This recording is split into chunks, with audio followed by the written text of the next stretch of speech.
this is a new concept for them, which is the Club21 Lab. We take the idea of an architecture and clothing as part of human habitat and object environment. Basically, it's that clothing, like architecture, we wear them, we use them, we exist in them, and it's an everyday, is what we experience every day. So we take the idea of what Club21 Lab is about as well, which is a fun twist to the ordinary, experimentation, unique personality infused within their clothing. And we wanted to use this cross-similarity between architecture and interior and the fashion design, and use this as a stage of a journey and show us everything as a process of creation through the similarities between the language of fashion design and the language of architecture and interior design. So what we have is the concept of fashion language, which in terms of construction, we have the raw material, which is the thread, planes, such as the fabrics and patterns and design, the tools we use, the weaving and cutting, folding, stitching, pressing, tying and draping. And for the experimentation or the actual construction would be the manipulation of those planes, using the silhouettes and shapes, textures, adding ornaments and sketch, this is the same language for both architecture and fashion design. This is basically what the architecture design language is. So we fuse this together using this language and to create what is to be a final product for the Club21 store. In terms of patterns and layout, this is something we use as in terms of the layout of the store, and within this layout, and as a pattern, we can fold and we can build and stack, and all this we use the language and turn it into actual physical form.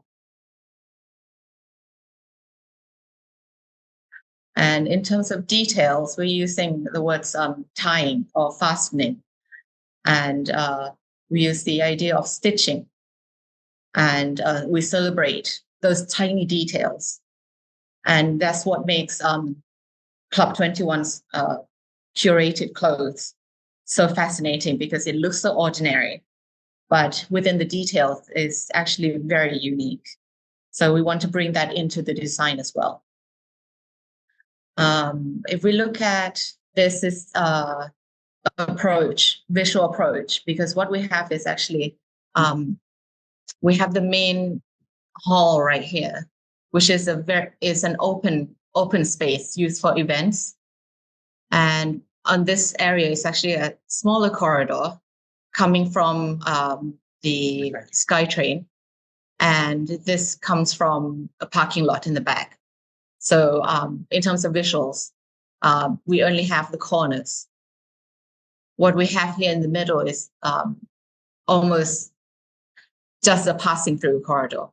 And out here in this area is actually just a gallery space, right? So it doesn't draw a lot of people in. So what we want is to draw people into this area as well.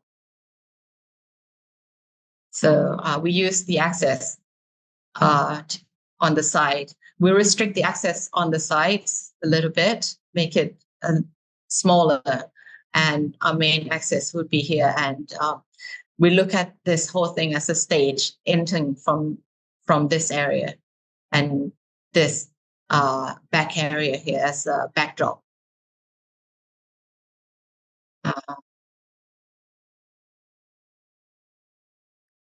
So this is our final plans, is that we have the fitting room over here. this means the storage, but the walls that we design here would be the backdrops, the main backdrop. So anywhere you look into this shop, this is something that you'll see as one of the bigger components. And another bigger components would be the architectural component, which is here, which is the main stairs that would draw the people in, also blocking people out without entering. So they're not entering all over the place. Open shop, right? It's an open shop. There's no, there's only three windows, which is here in the corner, one here for safety reason as well, and over here, and the rest is open. This is our isometric planes. So we have 4 planes or 4 layers altogether. We have the main floor area with all our architectural elements and design. And we have the ceiling frames that runs through the whole project. And it would lead your eye all the way through. And we have this, which is a hanging support layer. This is actually hidden up in the ceiling frame. And this is used for events and additional elements, because the shop is actually would change in terms of decorations every 2-3 months. So we needed this extra elements here, and all the lighting supports are above this level. So we actually have 4 levels on this one. This is the main floor area. And this is one with the ceiling levels.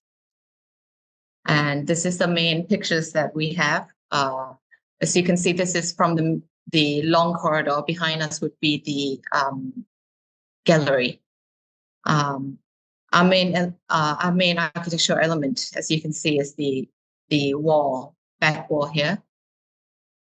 And we use this, that wall we use transparent roof as a material. And we just simply hide the LED lighting behind us.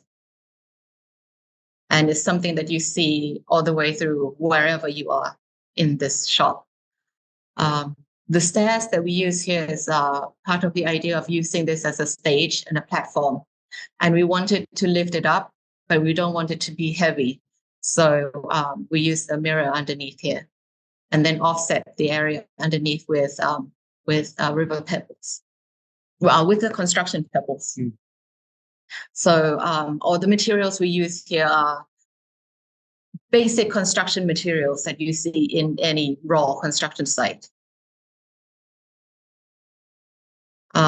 The ceiling structures is made from basic steel studs.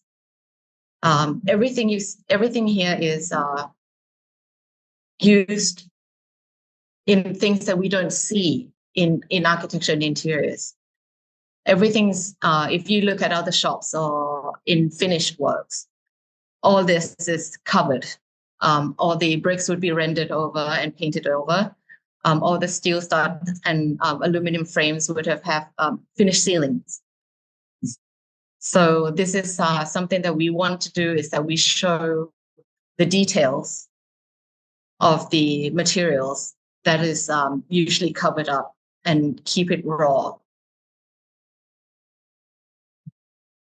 I'm sorry. Okay. Is this shop belongs to a special brand, or is this located in the gallery mall?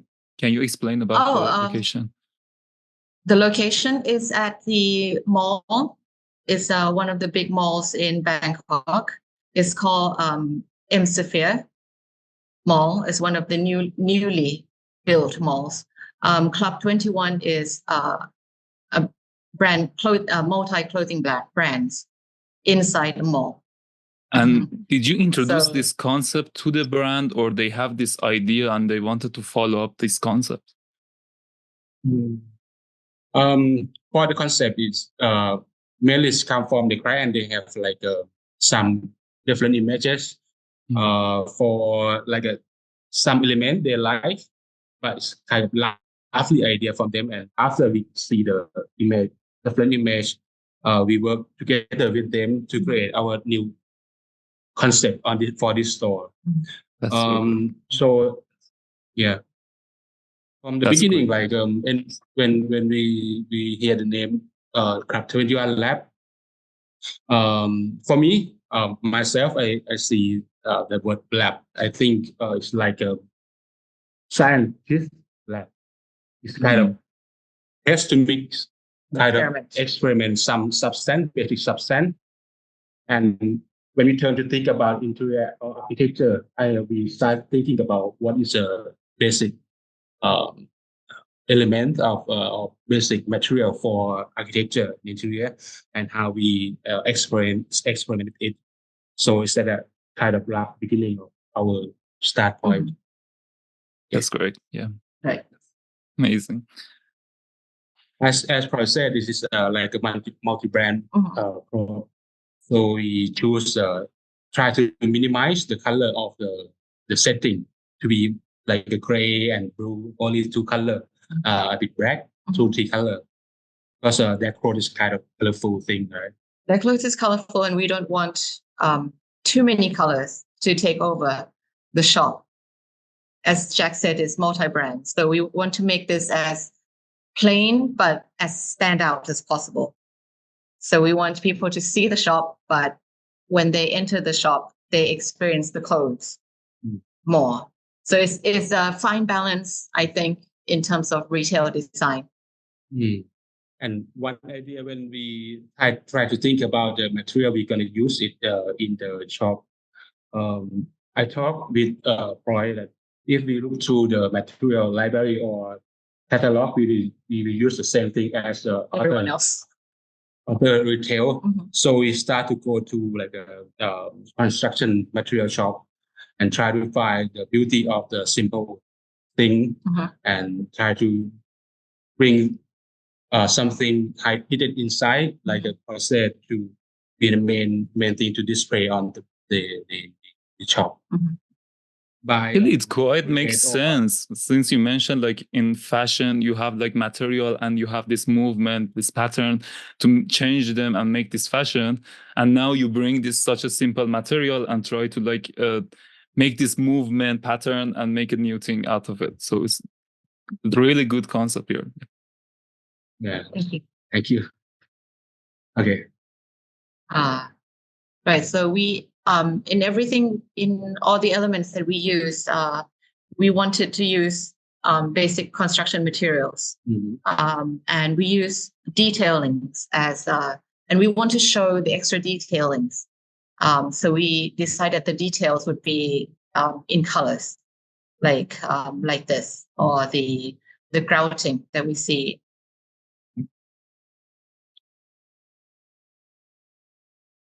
So it's actually, it looks like we use simple materials, but the actual construction and the design for the detail has to be quite labor intensive. Or that display is come from the air duct, right? Right, air duct. Spiral air duct. Spiral air duct, and we modify it to a jewelry display. Let me go back a bit about the layout. The layout of the shop. When we got the kind of brief from the client, basically they have a very their requirement. They need a quite large storage, and it has to be here. So what I think is how can we use this kind of big thing to be like a backdrop of our stage, right? So we start to create the lighting wall here, and other of them is kind of loose furniture display, because they change the layout every 2-3 months. So when you see from the overall image, have only 2 elements. This fixed element is this one is big backdrop here. We have four fixed elements, which Okay. is the backdrops, the stairs, this little guy here, Oh, okay. and the cashier counter. And those are the four fixed elements, and everything else is movable. Please go on. Okay. And what we find is that when we use raw construction materials, they often have certain textures that are not so fashion friendly or product friendly. So when you have clothings and products that cost close to 10,000 baht, we don't want scratches or dust on them. So we do have to have a modified and special finish on them to make sure that the dust stays away from the clothes, and the textures and edges doesn't catch on the client's clothes as they sit on them. So all the concrete edges, we use a metal detail to fold over, so the edges doesn't crumble and catch on them. And because both the client and us, we love this the concrete block material, and as you know, they're very crumbly and they're very textured. So we have to push all this this brick towards the back wall and low enough so that it doesn't catch the clothes when people walk near it. So we use either shelves or display area to keep people away from the brick, so that you can keep the products from being scratched. And probably one of our most expensive materials we use is this material over here. This is actually a foam sound absorbing material that you use in sound booth. And originally this is the entrances to the 2 fitting rooms. And we want this to use this as a stage. So as you change your clothes, you come out and you experience, you have this a tunnel view in there, and all this area to be a different colors from the rest of the place. So it's also a place where you can take your photographs of your clothes once you've changed your clothes. You want to come out, have your friends check it out, take some photos, and then go change or purchase the clothing. This is actually the mirror that reflects from the back. In terms of detailings, all the furnitures are movable, and all the fasteners are basic things that you see in construction site. The belts and the cable tie. We're very lucky to actually find this exact color cable tie that we want, that actually matched the logo for the clients. So it was lucky for us in that sense that we were able to find it. Actually, that was my question, like how they find all this matching color from the acoustic panel to this cable. This company, Feltec in Thailand, they actually have a variety of colors that they have about 80 colors or something like that. So for this material, it's actually very easy to find. I think we are lucky. Well, the logo matches what we want, because this type of blue is actually very normal in construction. It's the same colors as the plastic PVC pipe that you use. So it happens to match, and the clients happen to, it's the same colors and we like it. The only thing we have to do like a custom or experiment about color is grouting. Mm-hmm. Grouting here is we do like a 10 or 20 Oh, we did a lot. experiment when we got the formula for the contractor to make it. Right, because originally we wanted to use either foam because we don't want the dust of the grouting to catch onto the clothes, but that didn't work so well. Didn't work. So we used What did you? Yeah. What did you mix with the grout though to achieve that color? It's a mix It's a mix of colored powdered grout, ready-made powdered grout, cement, Plaster cement, and powdered color that you use to mix with concrete. So there's a certain ratio that we need to mix to get it a certain color as well as consistency. The difficult thing with the grout is when the grout is getting dry, the color change a lot. It depends on the formula. Right. Sometimes when it get wet, it's very blue, but when they get dry, it's almost white. So we had to do lots of experiment. Which was fun for us. Yes. You get to make a mess. And this is also other colored details that we use. So this, all the details are in colors, and all the main architecture elements are in gray. So, and that's it for us for this project. Do you have any questions? Yes. Since you mentioned it's an open design and you don't have any walls there, and this shop located in a mall, how you can handle like this circulation, like if it get crowded, like how they change this place? Can you expand on this idea? The circulation? The movement in the like if this place gets crowded, what's gonna happen since it's so open and you can like relocate everything basically?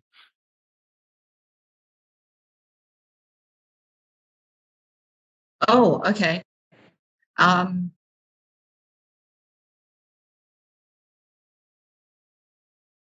don't know, because it does get crowded. There are sometimes when there are events outside, when the mall actually have events outside. This part of the shop has to be closed because this part of the mall itself is an event area. There's a mini concerts and meet and greets over here. So this actually has to be barred off by barrier. Yeah. But in terms of internal, because it may look small, but the actual the pathway inside is actually quite large enough, and the shop is very long. So the crowd themselves tends to just move along the path that we took.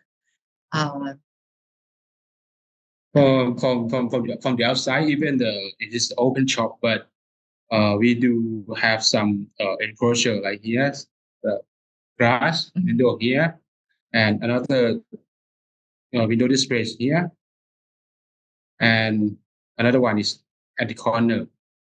And the staircase we put it here, kind of something to control the people don't go through the corner. So when the people walk in the corridor, they can go through this from this. But the main entrance would be from this side. We force the side entrance to be small so that people would walk in and use this as a main entrance. So we never had a problem before since opening about, well, I mean, there are a lot of people coming in and out, but there are never a problem when people probably because of the level of flexibility that you have here, then you can arrange it for like each event separately. And another question, probably more general one, But one problem that we see with other project, like other designer, is that when they introduce a concept, you can't see it through the project. Like in the the final product doesn't show the concept. But here we have like exactly the first idea. You can see that how it's find its path to the project in architecture. Can you give some advice on how we can like achieve this level of showing the concept in the finished product? In the way we design, we have to do a lot of design, develop, and present our client many times, and we have to convince them. And I think we are lucky for this project. The owner of the project, she's quite open, and she has to experiment. And I think all of the project we try to push to the age that we need to achieve, and we have to keep pushing it. And I think what was successful about this project are the details, and what makes the details successful was because we get hand-on experiment on the materials and on how things works. So my suggestion would be to, yes, take an idea from Pinterest or internet or whatever, but go to the actual materials, break it, scratch it, bend it, fold it, whatever you need to do with that material. Just spend time with the material to actually know what it is. And I think that's why the detailing in this project works, because we were given enough time, and we were able to really experiment and understand how things are able to assemble. And how long this project took, and like from the design phase to the construction? We were given 6 months from the design phase to completion of construction. So the actual construction takes about 2 months. 2 months. So this is actually a long time for retail. Really fast project. That's well done. It's And so another fun. thing, I think to keep the concept from the start, from the beginning to the end, I think it has to be we have to understand the nature of the project. Like this is a retail for the growth or for sell their product. We need to keep our design not disturbing the product. And if we decide too much to over design, maybe it's not quite good for their product. It depends on the project. That's true.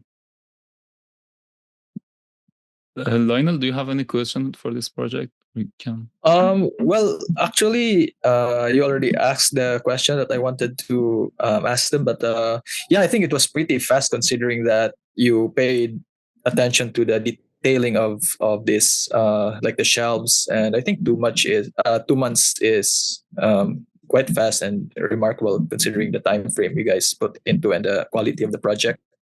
But I really don't have any more questions, but I just want to say that I really like your versatility in terms of, like, I like it when designers are able to intertwine other forms of art and crafts, like you were looking into textile and apply it to architecture. Yeah, I think that's remarkable. And also that how you're able to use like the ordinary construction materials and elevate it into like a high-end design.